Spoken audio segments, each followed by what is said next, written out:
بسم اللہ الرحمن الرحیم الحمد للہ وکفا والصلاة والسلام علی جمیع الانبیاء خصوصاً علی سیدنا و مولانا محمد المصطفیٰ وعلی آلہ و اصحاب الاتقیاء اما بعد۔ آج کے درس میں ہم 19ویں پارے کے بعض مضامین انشاءاللہ بیان کریں گے۔ 19ویں پارہ بلکہ 18ویں پارے کے آخر سے سورہ فرقان شروع ہو رہی ہے۔ سورہ فرقان کے اندر اللہ رب العزت نے قرآن کی سچائی کو بیان کیا، فرمایا تبارک الذی نزل الفرقان علی عبدہ لیکون للعالمین نذیرا۔ بابرکت ہے وہ ذات جس نے فرقان اپنے بندے پر اتارا۔ قرآن کا ایک نام فرقان بھی ہے۔ فرقان کا مطلب ہوتا ہے فرق کرنے والا، یہ حق اور باطل کے درمیان فرق کرنے والا ہے۔ لیکون للعالمین نذیرا، تاکہ تمام جہان والوں کے لیے یہ ڈرانے والا ہو جائے۔ تو تمام جہانوں کے لیے پیغام ہے، اور رسول اللہ صلی اللہ علیہ وسلم تمام جہانوں کے لیے نبی۔ اس کے بعد اللہ رب العزت نے اپنی توحید کو بیان کیا اور قیامت کو بیان کیا۔ کافر لوگ قیامت کو نہیں مانتے تھے اور رسول اللہ صلی اللہ علیہ وسلم کو نہیں مانتے تھے، تو قرآن نے کہا کہ اللہ رب العزت کی ذات اکیلی ذات ہے، زمین و آسمان کی بادشاہت اس کے پاس ہے، نہ اس کی کوئی اولاد ہے، نہ اس کا کوئی شریک ہے، ہر چیز کا وہ خالق ہے۔ تم اللہ کے علاوہ جن کو پکارتے ہو وہ نہ خود پیدا کر سکتے ہیں، وہ تو خود پیدا کیے ہوئے ہیں، وہ نفع نقصان کے، زندگی موت کے، کسی چیز کے مالک نہیں۔ مشرکین مکہ یہ کہتے ہیں کہ عجیب رسول ہیں کہ یہ ہماری طرح کھانا بھی کھاتے ہیں اور بازاروں میں بھی جاتے ہیں، تو کوئی فرشتہ ہو جاتا یا یہ کھانا نہ کھاتے یا ان پر کوئی آسمان سے کوئی خزانہ اترتا۔ تو اللہ فرماتے ہیں کہ انظر کیف ضربوا لک الامثال، دیکھیں کیسے مثالیں بیان کر، یہ خود گمراہ ہوئے، اب یہ سیدھے راستے پر نہیں چل سکتے۔ تو اللہ فرماتے ہیں ہم نے پہلے جو رسول بھیجے ہیں وہ بھی تو یہ بازاروں میں چلتے تھے، وہ بھی کھانا کھاتے تھے، اللہ نے کوئی ایسے رسول نہیں بھیجے جو کھانا نہ کھاتے۔ پھر فرمایا کہ قیامت کو جھٹلاتے ہیں، لیکن جب قیامت آئے گی ایک تنگ جگہ پر ان کو ڈال دیا جائے گا، ان کو باندھ دیا جائے گا، اور اس وقت وہ کہیں گے ہائے تباہی۔ تو اللہ فرمائے کہ آج ایک تباہی نہیں، تمہارے لیے کئی بربادیاں ہیں، ایک طرف جہنم ہے، ایک طرف جنت ہے۔ تو جو نہیں مانیں گے وہ جہنم میں جائیں گے۔ اور فرمایا کہ جنت والے اس دن بڑی اچھی زندگی میں ہوں گے، بڑے اچھے حالت میں ہوں گے، اور کافر عذاب میں ہوں گے، وہ اپنے ہاتھوں کو کاٹ رہے ہوں گے افسوس سے، اور کہتے ہوں گے ہائے کاش ہم اس غلط راستے پر نہ چلتے، ہائے کاش ہم فلاں آدمی کو دوست نہ بناتے۔ اور رسول اللہ صلی اللہ علیہ وسلم شکایت کریں گے کہ یا اللہ میری اس قوم نے قرآن کو چھوڑ دیا تھا۔ تو اس لیے قرآن کو پڑھنا چاہیے، اس کو ترجمہ سیکھنا چاہیے، اس پر عمل کرنا چاہیے۔ اور فرمایا کہ جو لوگ نہیں عمل کریں گے، اللہ کے حکموں کو نہیں مانیں گے، ان کو چہروں کے بل جہنم کی طرف جمع کیا جائے گا۔ پھر اللہ رب العزت نے اپنی توحید کو بیان کیا، فرمایا کہ دیکھیں اللہ رب العزت نے کیسے چیزوں کے سائے بنا دیے، کہ سایہ بھی مسلسل چلتا رہتا ہے۔ اللہ نے سورج کو کس طرح بنا دیا، اور اللہ نے رات کو اور انسانوں کی نیند کو بنایا، دن کو بنا دیا، اور اللہ نے ہواؤں کو پیدا کر دیا، اور ہوا بارش سے پہلے ہوا آتی ہے اور اس کے بعد آسمان سے بارش ہوتی ہے، اس کے ساتھ زمین سے فصلیں اور باغات اگتی ہیں، اس کے ذریعے پھر اللہ رب العزت جو ہے وہ پانی نکالتے ہیں، اور اس پانی سے انسانوں کو بھی جانوروں کو بھی پینے پلانے کا کام آتا ہے۔ تو فرمایا یہ سب کرنے والی ذات اللہ کی۔ دو دریا چل رہے ہوتے ہیں اور ان کے درمیان میں دو مختلف قسم کا پانی ہوتا ہے اور آپس میں ملتا نہیں ہے، وہ کون سی ذات ہے جو ان کے درمیان میں ایک پردہ مقرر کیے ہوئے ہے کہ دونوں پانی آپس میں مل نہیں سکتے۔ آقا علیہ الصلوۃ والسلام کو فرمایا گیا کہ آپ ان سے کہہ دیں کہ ہم نے تو آپ کو رسول بنا کر بھیجا ہے، میں آپ سے کوئی سوال نہیں کرتا، میں آپ سے کوئی پیسہ نہیں مانگتا، میں آپ کو صرف اللہ کے لیے دعوت دے۔ اس سورہ فرقان کے آخر میں اللہ رب العزت نے اپنے نیک بندوں کی کچھ صفات ذکر کی۔ فرمایا اللہ کے جو خاص بندے ہوتے ہیں ان کی پہلی صفت ہے یمشون علی الارض ہونا، وہ زمین پر بڑی عاجزی سے چلتے ہیں، عاجزی اختیار کرتے ہیں۔ یہ عاجزی ایسی صفت ہے جو اللہ کو بہت پسند ہے۔ من تواضع للہ رفعہ اللہ، جو اللہ کے لیے عاجزی اختیار کرتا ہے اللہ اسے بلند کرتے ہیں، اور جو تکبر کرتا ہے اپنے آپ کو بڑا سمجھتا ہے اللہ اس کو پست اور ذلیل کر دیتے ہیں۔ تو کہا اللہ کے نیک بندے یمشون علی الارض ہونا، زمین پر بڑی عاجزی سے چلتے ہیں۔ وَإِذَا خَاطَبَهُمُ الْجَاهِلُونَ قَالُوا سَلَامًا، جب ان سے جاہل گفتگو کرے وہ سلام دے کے نکل جاتے، بس سلام تم پر سلام ہو۔ اس سلام کا مطلب بس ان سے باس مباحثہ نہیں کرتے، سلام دے کر سائڈ پر ہو جاتے۔ والذین یبیتون لربہم سجدا وقیاما، فرمایا اللہ کے جو خاص بندے ہیں ان کی راتیں سجدوں اور قیام کے اندر ہوتی ہیں، اور اس میں وہ اللہ سے مانگتے ہیں یا اللہ ربنا اصرف عنا عذاب جہنم، ہمیں جہنم کے عذاب سے بچا۔ اور فرمایا کہ ایمان والے جو اللہ کے خاص بندے ہیں جب وہ خرچ کرتے ہیں تو نہ کنجوسی کرتے ہیں نہ بہت زیادہ مال اڑاتے ہیں، درمیانی راستے پر چلتے ہیں۔ اور فرمایا کہ لا يدعون مع اللہ الہا آخر، اللہ کے علاوہ وہ کسی کو پکارتے نہیں، ولا یقتلون النفس، وہ کسی انسان کو قتل نہیں کرتے ناحق، اور وہ زنا نہیں کرتے، جو ایسا کرے گا وہ گناہ کے کام میں پڑ جائے، الا یہ کہ کوئی انسان ایک کام کرے پھر اللہ سے سچی توبہ کر لے، نیک کام کرے، اللہ ان کی گناہ تبدیل کر دے گا۔ جھوٹی گواہی نہیں دیتے، اور کسی بیہودہ کام، کوئی بیہودہ چیز سامنے آ جائے تو وقار کے ساتھ سائڈ سے گزر جاتے، اور اللہ کی آیتیں جب ان پر پڑھی جاتی ہیں تو اس کے سامنے اندھے اور بہرے نہیں بنتے، ان کو سنتے ہیں، ان پر عمل کرتے، اور اللہ سے یہ دعا مانگتے ہیں ربنا ہب لنا من ازواجنا وذریاتنا قرۃ اعین، یا اللہ ہماری بیویوں کو، ہماری اولادوں کو ہماری آنکھوں کی ٹھنڈک بنا، ہمیں متقیوں کا امام بنا دے۔ اللہ فرماتے ہیں جو بندے جن کے اندر یہ صفات ہیں، عاجزی کرنا، راتوں کو قیام اور سجدے کرنا، اللہ سے دعائیں مانگنا، میانہ روی اختیار کرنا، اور اللہ کے علاوہ کسی کو نہ پکارنا، اور کسی قتل میں شریک نہ ہونا، بے حیائی کے کاموں میں شریک نہ ہونا، اچھے کام کرنا اور جھوٹی گواہی نہ دینا، اور اللہ کی آیتوں کو دھیان سے سننا اور اللہ سے دعائیں مانگنے والے لوگ، یجزون الغرفہ، اللہ ان کو بدلہ دے گا جنت کے محلات، اللہ کی طرف سے ان کو سلام دیا جائے گا، ہمیشہ ہمیشہ رہیں گے، بڑا اچھا ٹھکانہ۔ ان آیتوں پر عمل کرنا چاہیے۔ اللہ کے بندوں کی خاص صفات ہیں جو اللہ رب العزت نے یہاں پر بیان کی۔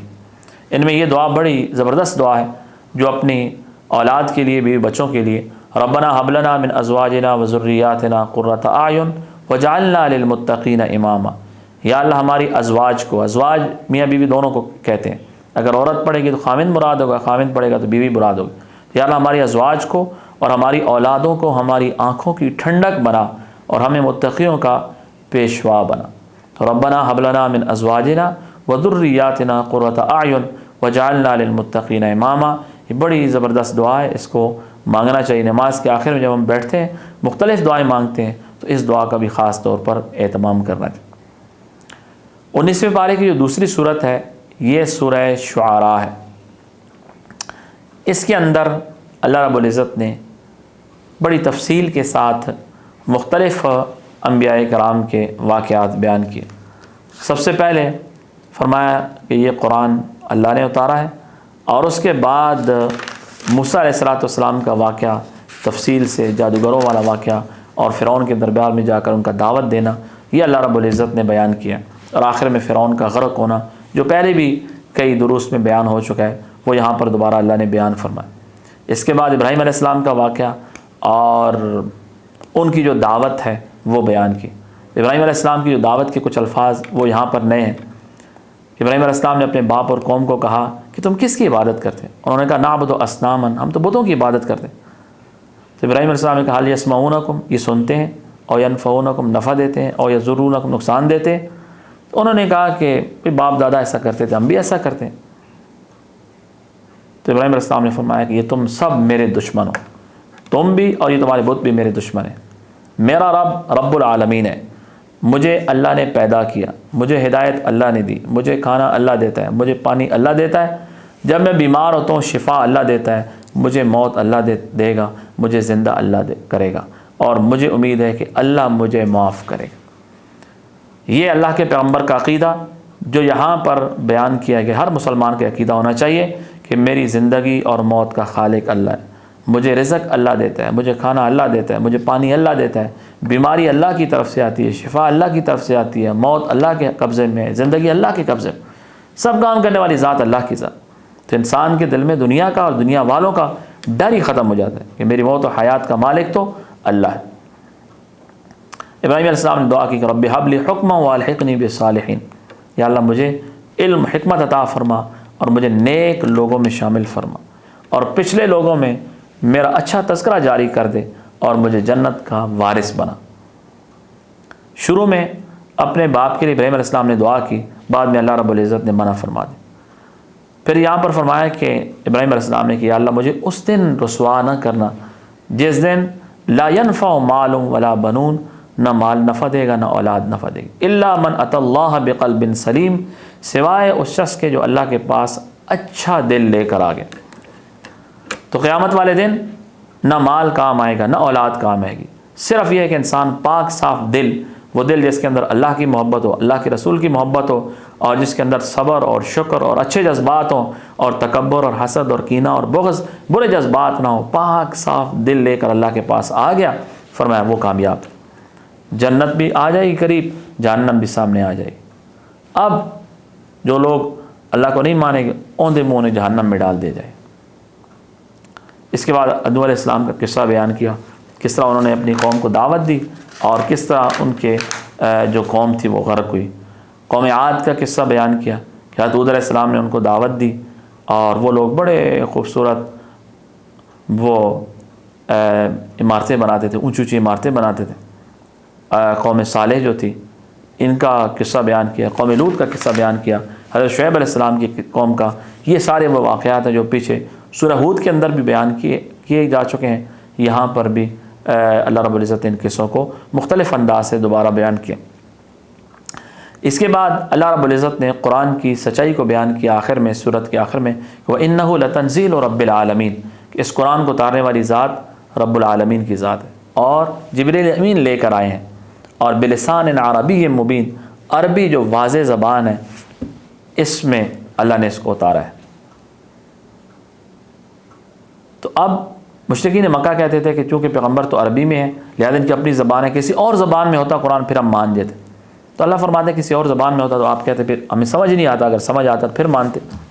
تو نہ ماننے والے کے لیے بہانے ہزار ہوتے ہیں، اس سے فرمایا کہ بڑی واضح زبان میں اور تم اسے مان لو۔ رسول اللہ صلی اللہ علیہ وسلم کو اس صورت میں اللہ رب العزت نے حکم دیا کہ انذر عشیرتک الاقربین، اپنے قریبی رشتہ داروں کو آپ ڈرائیں۔ چنانچہ آپ نے اپنے خاندان والوں کو جمع کیا اور ان کو دین کی دعوت دی۔